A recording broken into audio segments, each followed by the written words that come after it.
Question number 6 is which of the following laboratory tests best distinguishes between type 1 diabetes from other forms of diabetes. तो आपको पता है कि दो तरह की डायबिटीज़ होती हैं, that is type 1 diabetes and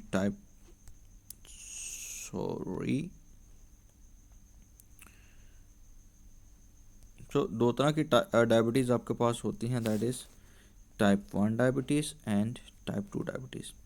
अब टाइप 1 डायबिटीज़ में you know that there is destruction of islets of Langerhans, और उस डिस्ट्रक्शन की वजह से इंसुलिन प्रोडक्शन कम हो जाती है, लिहाजा ब्लड के अंदर इंसुलिन के जो लेवल्स होते हैं वो होते हैं कम।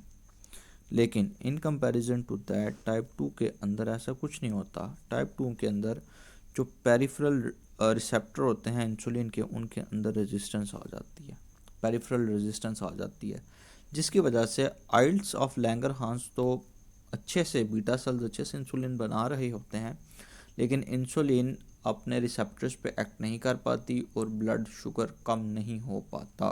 ठीक है, तो इंसुलिन का जो लेवल होता है ब्लड के अंदर वो होता है नॉर्मल। तो टाइप 1 डायबिटीज़ के अंदर क्योंकि इंसुलिन की प्रोडक्शन कम हो जाती है, इसलिए ब्लड ग्लूकोज और ब्लड इंसुलिन लेवल कम हो जाएगा, लेकिन टाइप 2 के अंदर जो इंसुलिन का ब्लड में लेवल है वो नॉर्मल होगा। तो जो बेस्ट टेस्ट डिफ्रेंशिएट करेगा that is decrease plasma levels of insulin. Insulin का प्लाज्मा लेवल अगर नॉर्मल है दैट इज़ टाइप 2 डायबिटीज़, और अगर वो कम है दैट इज़ टाइप 1 डायबिटीज़। उसके बाद है question number 7, which of the following is not likely to occur in a diabetic ketoacidosis. Diabetic ketoacidosis के अंदर क्या नहीं होगा?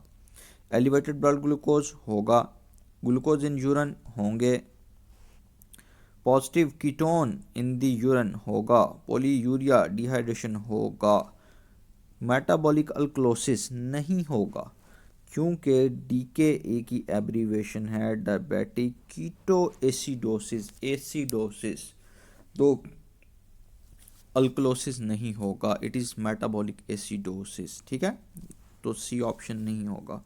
Question number 8, PSA is a tumour marker of, PSA stand for prostatic specific antigen, तो ये prostatic carcinoma का tumour है। ठीक है, प्रोस्टेटिक कार्सिनोमा के लिए स्पेसिफिक है। Which of the following feature is common to both type A and type B। Type A और टाइप B में कौन से फीचर कॉमन है? Presence of islet cells antibodies, ये सिर्फ टाइप 1 में होती हैं, क्योंकि टाइप 1 में आइल्स ऑफ लैंगरहांस के ख़िलाफ़ बॉडी ऑटो इम्यूनिटी बनाती है, ऑटो एंटीबॉडीज़ बनाती हैं, वो auto antibodies IELTS of Langerhans को डिस्ट्रॉय कर देते हैं, उनसे इंसुलिन की प्रोडक्शन कम हो जाती है, बॉडी के अंदर इंसुलिन के लेवल कम हो जाते हैं। एसोसिएशन विद MHC, ये भी वेरी करती है, दोनों में सेम नहीं होती। Mark resistance to action of insulin, ये टाइप 2 का फीचर है। Concordance rate of more than 90% in monozygotic twin, नहीं, ये भी दोनों में कॉमन नहीं होता। लेकिन जो डी फीचर है that is non enzymatic glycosylation of haemoglobin, ये दोनों में कॉमन होती है। और उसकी क्या रीज़न है? उसकी रीज़न ये है कि लेट अस से ये है हमारी ब्लड वेसल, तो इस ब्लड वेसल के अंदर in a diabetic patient, both type 1 and type 2 diabetic patient, glucose के लेवल बहुत हाई हैं। ठीक है, ये ब्लड वेसल है, इसके अंदर ब्लड फ्लो कर रहा है, और इस ब्लड के अंदर बहुत ज़्यादा ग्लूकोज है, और इसी ब्लड के अंदर हमें पता है there is beautiful haemoglobin, very beautiful haemoglobin carrying oxygen. तो इंक्रीज अमाउंट ऑफ ग्लूकोज जब हीमोग्लोबिन के साथ रहता है in plasma, they actually bond with each other, and this phenomena is called as non enzymatic glycosylation. तो ये both type 1 type 2 में होती है, और ये दोनों का एक कॉमन फीचर है। ठीक है, उसके बाद आ जाएगा question number 10। Question number 10, commonest cause to Addison disease. Addison की तीन तरह के लेवल होते हैं, प्राइमरी एडिसन, सेकेंडरी एडिशन और टर्शरी एडिशन। और प्राइमरी एडिशन की जो मतलब सबसे कॉमन है दैट इज़ ऑटो इम्यूनिटी, सबसे कॉमन कॉज है, और सेकंड नंबर पे जो कॉमन कॉज है that is tuberculosis. Acromegaly is due to increase level of growth hormone, that is very simple. उसके बाद है question number 12, which of the following of the given value of blood glucose is confirmatory for diabetes mellitus. तो diabetes mellitus की confirmation कैसे होती है? We all know that इसके 4 test होते हैं. You can go for fasting blood sugar. Fasting blood sugar 126 milligrams पर decilitre से ज़्यादा होनी चाहिए. Then we consider random blood sugar. Random blood sugar 200 से ज़्यादा होनी चाहिए. उसके बाद oral glucose tolerance test also called as OGTT 200 से ज़्यादा होना चाहिए. And then there is HbA1c, ये मोर देन 6.5 मिलीग्राम्स पर डेसीलीटर होनी चाहिए.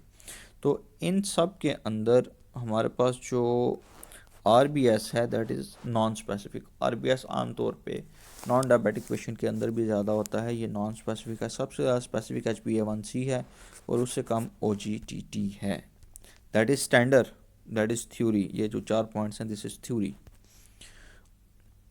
So which of the following of the given value is confirmatory? Fasting blood glucose of 120, अगर 126 होता then it could be considered. Random blood of 250, it is non-specific. Postprandial, you don't consider postprandial. OGTT of 250, yes. OGTT of 225, it is indicative और confirmatory. और उसके बाद है OGTT of 140, नहीं 140 का जब OGTT होगा दैट इज़ नॉट कंसिडरेबल. उसके बाद है a young lady presents with complaints of increase sweating, weight loss, tremor of the hand. So these are the features of thyrotoxicosis. ठीक है. Lab investigation would reveal a grossly reduce level of which of the following test. तो scenario में आपको बोला जा रहा है कि एक पेशेंट को थायराइडोटॉक्सिकोसिस है, कौन सी लैब की वैल्यू कम होगी. तो जब भी इसके लिए मैंने आपको टिप बताई थी कि हमेशा जब आपने हाइपर या हाइपो की लैब्स लिखनी है आपने T3 और T4 को सबसे पहले लिखना है. तो ये थायराइडोटॉक्सिकोसिस है, इसका मतलब ये है कि हाइपरथायराइडिज्म है. तो हाइपरथायराइडिज्म में T3 और T4 के लेवल्स को क्या होगा, दे विल गो अप. अगर T3 और T4 के लेवल ज़्यादा होंगे तो TSH का लेवल क्या हो जाएगा, कम. तो बेसिकली इन पांचों की पंचों में जो TSH है उसका लेवल कम आ जाएगा. TBG का लेवल बढ़ जाएगा. उसकी रीज़न ये है कि जब T3 T4 ज़्यादा होंगे तो TBG को भी बढ़ना पड़ेगा. TBG is thyroglobulin binding, thyroid binding globulins.